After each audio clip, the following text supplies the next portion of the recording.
Hi, welcome to Adventures in P.O.D. Episode 8.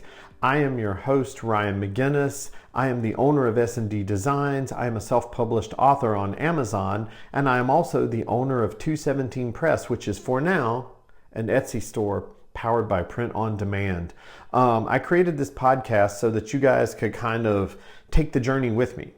Because I've never had an Etsy store before. I've never been involved in retail before more than, helping clients as a web designer. And so I created this podcast so that we could learn together and you guys could see what I do and maybe learn from what I do and not in the way of, oh, do what I do and you can be a success. In some cases, it might be don't do what I do and you'll be a bigger success.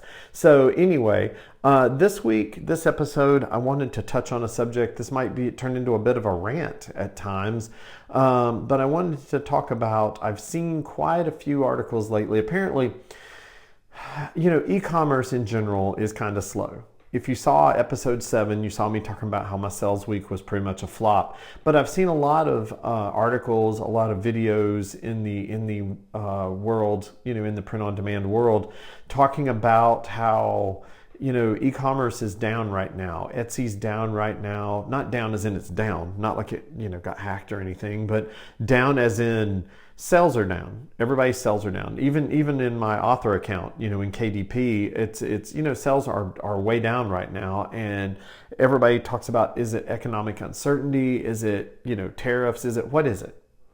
And this isn't unusual. Anytime when things are good, nobody worries about it. When things are good, everybody they just do their thing. You know what I'm saying? But when things are bad, everybody wants to pick it apart and they want to try to figure out reasons and why and what's wrong and what's different, and what I'm hearing a lot is that, one of the problems is, Etsy changed its algorithm. I don't know. I don't know if that's true or not. There are people that know far more about that than I do. But one of the main things I hear is that, print on demand's oversaturated. Like they've made it so easy to hook up your Printify with Etsy and your other, whether you use Printify or one of the other accounts, it's so easy to hook it up to Etsy that everything's oversaturated. There's just a million people. There's too many people. It's too hard to cut through the static and get your stuff out there. And, honestly, I've heard all this before. I have absolutely heard it all before. I've heard it all before. I've heard it over and over and over and over and over, in a variety of industries. I was in an indie rock band. I was in a punk rock band, back in the 90s, and the major labels, like once Nirvana got signed, everybody in a punk band wanted to try to be on a label, and all the indie labels started scooping everybody up, and we made it on an indie label. We did. We didn't really, I don't know that we really got anywhere. We were just on a label and we had somebody that was booking shows for us, and not always good shows, but there was like a million bands out there trying to be the next, big thing. And we ended up, the indie labels all collapsed because there were too many indie labels, just because Sub Pop and a couple of them did really good. All of a sudden everybody had an indie label, and you had all these indie labels, including the one we were on, and it ended up failing, and we ended up getting our own record label just to put out our own stuff, and that was all right. That was fun. That was my first exposure to kind of the do-it-yourself, what would evolve into the self-publishing market. And it was pretty fun. It was pretty fun. But I've heard it there. I've heard it in the author world. KDP is oversaturated. It's oversaturated. Oh, Etsy's oversaturated. And are they oversaturated? Probably.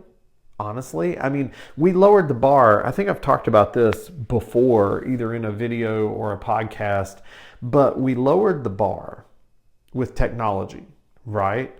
Because it used to be, back in the day, you had to record your demo. Well, actually, way back in the day, you had to get money and go into a studio and record your demo and send it off to a record company, and hopefully they'd hear your song.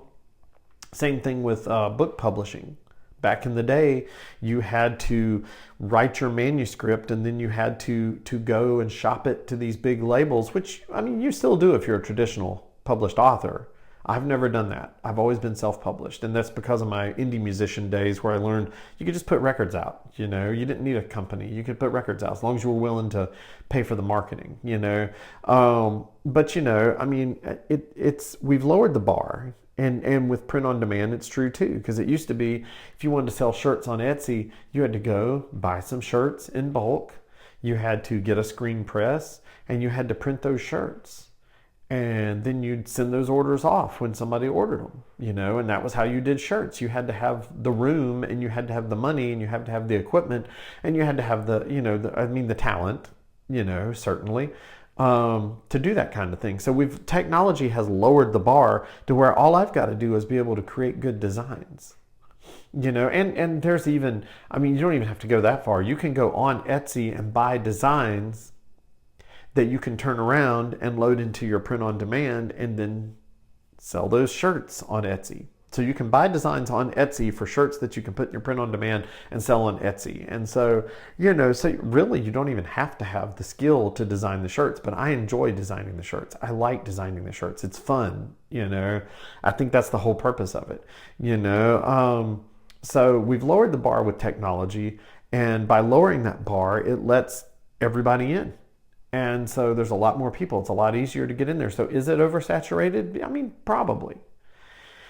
There's way more people doing it today than ever. And that's if you're talking about indie musicians on Spotify or Apple Music, if you're talking about writing on KDP, Amazon, Kubo, whatever, Ingram Spark, or if you're talking about print on demand. It probably is oversaturated. There's a lot of people doing it, but does that mean you need to stop doing it? No, absolutely not. Because there might be 1 million people doing it, but nobody does it just like you. Every single one of us, me, you, the guy down the street, whoever, we all do things different, whether it's make videos on YouTube, whether it's making t-shirts, whether it's writing books. We all bring a very unique perspective to it. And from that aspect, we absolutely have to keep going, because there's only one of you. And if you do it, I've said it over and over, if you do it and if you're consistent and you put in the work and you keep marketing and you keep pushing it, you can make it and you can be successful. There is a chance you won't be, but I can tell you, if you don't put in the effort and if you don't keep going and if you don't do the things that make you you, then you're going to fail 100% of the time. Because if you don't do it, you'll fail every time. So get out there and keep doing it. Is it oversaturated? Is it not oversaturated? I don't think it matters. I think it's all just a mindset anyway. Do you have a scarcity mindset? Do you believe that there's a finite amount of people who are buying t-shirts? Or do you think more and more people are buying t-shirts online every day? Do you think online shopping is growing? Because it is. And if you look at it from that aspect, it's just a matter of finding the right people and getting your stuff in front of the right people. So you have to have an abundance mindset. There is plenty of people out there. There are more people buying online nowadays than has ever bought online. And so why would you not want to be there? Why would you not put your stuff out? Why would you not want to be unique and be you and put your version, your authentic version of, your own style out there for people to get? So that's my thing. Is it oversaturated? Yes. Does it matter? Probably not. Just keep being you and be consistent and we'll all get there. And that's my message for this week. That's the episode. That's the whole thing. So, if you want to leave a thought in the comments, if you want to give me a like, you want to subscribe. I think I forgot to do that for the last episode because I'm sick. In case you can't tell by my rough voice, give me a like, give me a subscribe, give me a follow. Share this episode if you want to with your friends, and get on here and let's talk. Let's talk about how you think. Do you think it's oversaturated? Do you think it's not? Do you think it's worth it to keep going? And why do we keep doing what we do? Get in the comments. Let's talk about it. But otherwise, you guys have a great week, and we'll talk soon.